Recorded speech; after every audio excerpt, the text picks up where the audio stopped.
So yesterday we are discussed about what? Wired media. That means physical path. This wired media require the physical path.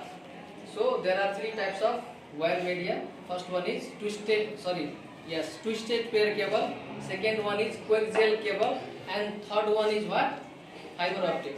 So twisted pair cable is normally used in where? Telephone line. Coaxial cable is where? Dish TV. And fiber optic, that means there are light transfer of data in the form of what? Light. So speed, yes, you can speed. No tension. It's okay. So now fiber optic means there are data transfer in the form of what? Light. And there are glass technology is used. आज हामी के पढ्छौं? Wireless communication, जसको लागि हामीले कुनै physical path चाहिँदैन। वायरलेसमा वायरलेसमा के हुन्छ? अहिले हामी केही साइन्सको टर्महरु पढ्छौं। त वायरलेसमा यो वेभको नाम सुनेछौ नि? वेभको फर्ममा के हुन्छ? डाटा एक ठाउँबाट अर्को ठाउँमा जान्छ। त वेभको लागि मिडियम चाहिन्छ। जस्तै मैले यहाँ थप्ट गरे हैन, यसमा दुईटा पार्टिकल एक अर्कोमा त्यो भयो, त्यसपछि त्यहाँबाट साउन्ड वेभ प्रोड्युस भयो।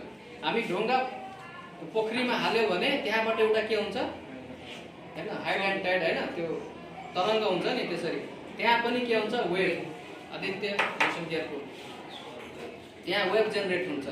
वेभ बुझ्यो? The wave and in wireless communication there are a special type of wave that do not require any medium. यस्तो वेभ हो जसको लागि कुनै मिडियम चाहिँदैन है। त्यसलाई के भन्छ? Electromagnetic wave. यस्तो मिडियम जस्तै अन्तरिक्षमा सेटेलाइट गएको छ माथि, माथि त केही हुँदैन, हावा केही हुँदैन हैन, एयर पनि हुँदैन, केही मिडियम पनि, त्यही पनि त्यहाँबाट यता यता सेटेलाइटमा रिसिभरमा ट्रान्समिट सिग्नल भइहाल्छ हैन। त मिडियमको लागि के चाहिन्छ? एयर चाहिन्छ, एयर पनि चाहिन्छ नि हैन, तर त त्यहाँ केही हुँदैन। दैट मीन्स यस्तो वेभ जसको लागि कुनै मिडियम चाहिँदैन, त्यो दैट मीन्स इलेक्ट्रोम्याग्नेटिक वेभ त्यसलाई भन्छ। इलेक्ट्रोम्याग्नेटिक वेभ तीन किसिमको हुन्छ। How many types of electromagnetic wave? Three types. First one is First one is radio wave. Second one is microwave and infrared. That means three types of wave. That means we have to use these three types of wave for data communication. There are so many wave. Okay, there are so many wave like gamma ray, X-ray, and these are not used for the what? Data communication, because these rays are very harmful for human being. Don't laugh. So these rays are, their frequency is what? Very high. Their frequency is very high. So this is not used for what? Data communication. And in case of radio wave, their wavelength is high. That means radio में के हुन्छ? Wavelength धेरै high हुन्छ हैन। र साइन्समा एउटा concept छ है, जसको वेभलेन्थ धेरै हुन्छ नि त्यसको फ्रिक्वेन्सी कम हुन्छ, रेसिप्रोकल हुन्छ। बुझ्यौ? लङ डिस्टेन्सको लागि र जसको जति बढी फ्रिक्वेन्सी हुन्छ त्यो त्यति हार्मफुल हुन्छ। र डाटा कम्युनिकेसनमा हैन, हामी त अल टाइम मोबाइलमा बसिरहेको हुन्छ नि, मोबाइलमा बस्यो भने त्यति बेला रे यदि त्यहाँबाट आयो भने त हार्मफुल गर्छ। त्यही भएर जसको वेभलेन्थ धेरै हुन्छ नि त्यसलाई हामी के गर्छौं? डाटा कम्युनिकेसनमा युज गर्छौं। इन्फ्रारेड भन्दा उताको रेलाई युज गर्दैन, किनभने त्यसको हाई फ्रिक्वेन्सी हुन्छ। इन्फ्रारेड इन्क्लुडिङ इन्फ्रारेड भन्दा यताको जति रे हुन्छ, कुरा नगर, जति रे हुन्छ त्यसलाई केमा युज गरिन्छ? डाटा कम्युनिकेसनमा, किनभने त्यसको वेभलेन्थ हाई हुन्छ र फ्रिक्वेन्सी कम हुन्छ, which is better for human beings. Okay, and now wireless, that means radio wave is used for long distance. जस्तै टेलिभिजन, हामी रेडियो सुन्छौं नि, हामी रेडियो सुन्छौं, त रेडियो काठमाडौँमा बजिरहेको हुन्छ, हामी यहाँ सुनिन्छ हैन।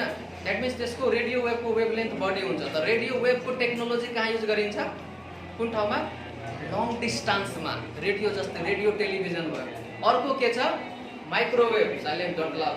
Microwave, microwave means there is a combination of line of sight. Line of sight भनेको यस्तो छ, मानौ दुईटा टावरको जुन पोइन्ट छ नि, पोइन्ट त्यो एट्याच भएको हुनु पर्यो, भनेको मिलेको हुनु पर्यो, यसरी लाइनमा हुनु पर्यो, तब सिग्नल मात्रै समात्छ।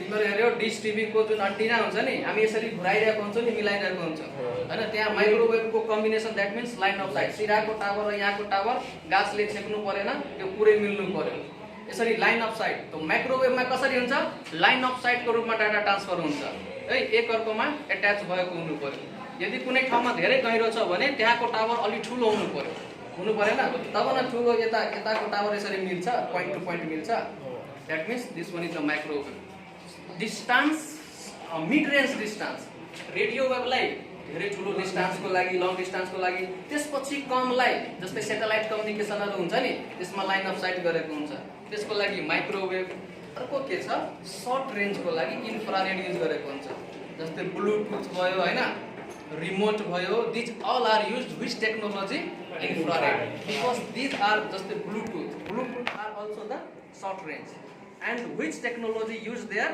which ray infrared understand it yes so हामी ओभरअल गर्दाखेरि वेभ भनेको दुईटा पार्टिकलमा के हुन्छ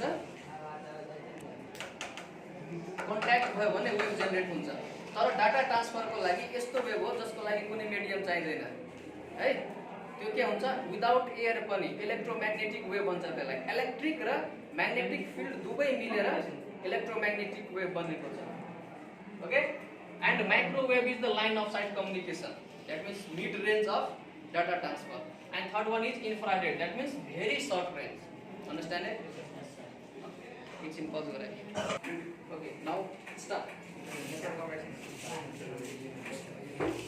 अब के छ हेर नेटवर्किङ को लागि हामीलाई दुईटा कुरा चाहिन्छ एउटा नेटवर्क हार्डवेयर चाहिन्छ अर्को के चाहिन्छ सफ्टवेयर चाहिन्छ बिना हार्डवेयर को सफ्टवेयर बिना काम को छ बिना सफ्टवेयर को हार्डवेयर बिना काम को छ बुझ्यौ these are the head and tail line okay okay load भइरहेछ आवाज लोड भइरहेछ सो हेर अपरेटिङ सिस्टम सफ्टवेयरमा के जान्छ एनओएस अपरेटिङ सिस्टम जस्तै हामी त्यहाँ विन्डोज 7 10 हरु लगाउँछौं नि अपरेटिङ सिस्टम हार्डवेयरमा हार्ड डिस्कमा त्यसरी नै नेटवर्क डिजाइन गर्नको लागि हामीलाई सफ्टवेयर चाहिन्छ त्यसको नाम के हो network operating system the software that help to operate the network is known as what network operating system and second concept is what network administration network administrator NOS is the operating system that helps to computer network running computer network मा तार जोडेर मात्रै हुँदैन हामीले त्यहाँ केही software install गर्नुपर्छ त्यसलाई के भन्छौँ हामी NOS network operating system second concept is what network administrator so network administrator is the person or organization that help us to manage all this activity like create the account manage the account okay everything set off okay जति पनि network administrator एउटा यस्तो संस्था हो एउटा यस्तो व्यक्ति हो जसले के गर्छ हामीलाई वाइफाई नेटवर्क सेटअप गरिदिन्छ अकाउन्ट क्रिएट गरी देखि लिएर अपग्रेडिङ सम्म सबै कुराहरु त्यसले म्यानेज गरिदिन्छ त्यसलाई हामी के भन्छौं सेटअप गर्ने अब राउटरमा पासवर्ड लगाउने वाइफाई को माइक आईडी लगाउने त्यो सेटअप हैन कहाँ जोड्ने कहाँ राख्ने that means setup understand it yes sir now क्वेश्चनिङ गर तर हैन अब सुन्दै जाने लास्टमा फेरि क्वेश्चनिङ गर्न थाल्यो भने धेरै टाइम लाग्छ ओके how means लेखेर राख्ने okay understand it if you have any confusion then you have to write in your notebook and later we discuss this question understand it yes sir now okay good so second concept is these all are the hardware device hardware networking device NIC भनेको network interface card हो अब तार जुन आयो त त्यो कहाँ लगाउने केमा NIC भने हैन राउटरमा हैन NIC भने एउटा कार्ड आउँछ जस्तै हामी USB पोर्ट लगाउँछौं नि त्यस्तै NIC भन्ने आउँछ त NIC भनेको यस्तो कार्ड हो जहाँ हामी के गर्छौं नेटवर्किङ इथरनेट केबललाई जोड्ने काम गर्छौं अंडरस्ट्यान्ड इट यस सर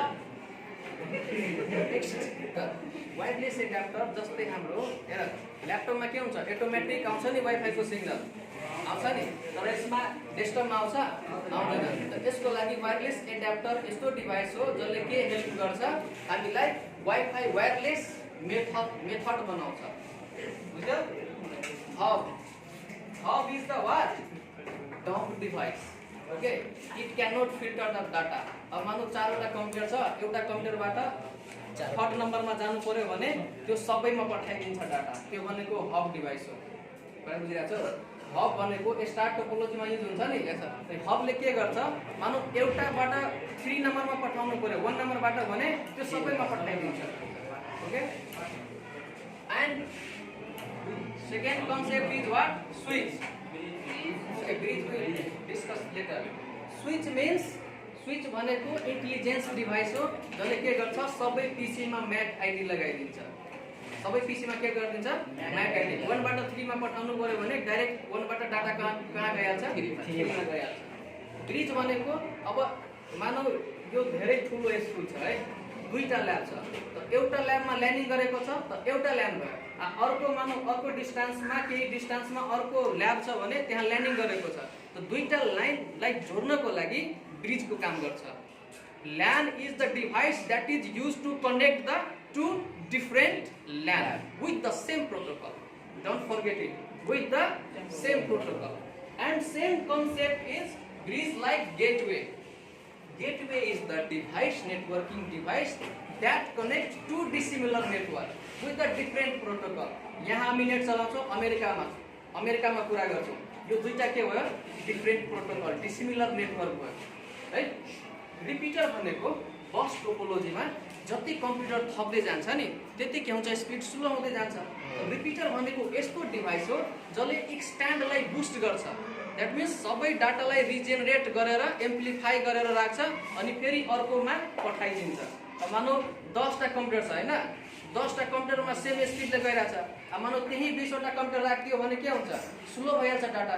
त बीचमा यस्तो डिभाइस राखिदिन्छ, त्यसले के गर्छ? डिस्टेन्सलाई बढाइदिन्छ। द्याट मिन्स अब स्लो जुन भइरहेको थियो नि, त 10वटा कम्प्युटरबाट डाटा आउँछ, त्यसपछि रिपिटरमा एम्प्लिफाई हुन्छ अनि फेरि सेम स्पिडले अर्को 10वटा कम्प्युटरमा जान्छ डाटा ट्रान्सफर। बुझ्यौ? हो, यति कुरा हो। र वायरलेस टेक्नोलोजी भनेको यस्तो टेक्नोलोजी जसले बिना तार जोडेर हामीलाई, द्याट मिन्स एयरमा डाटालाई ट्रान्सफर गर्छ। This is known as what? Wireless technology. That means WLAN। Okay, now today is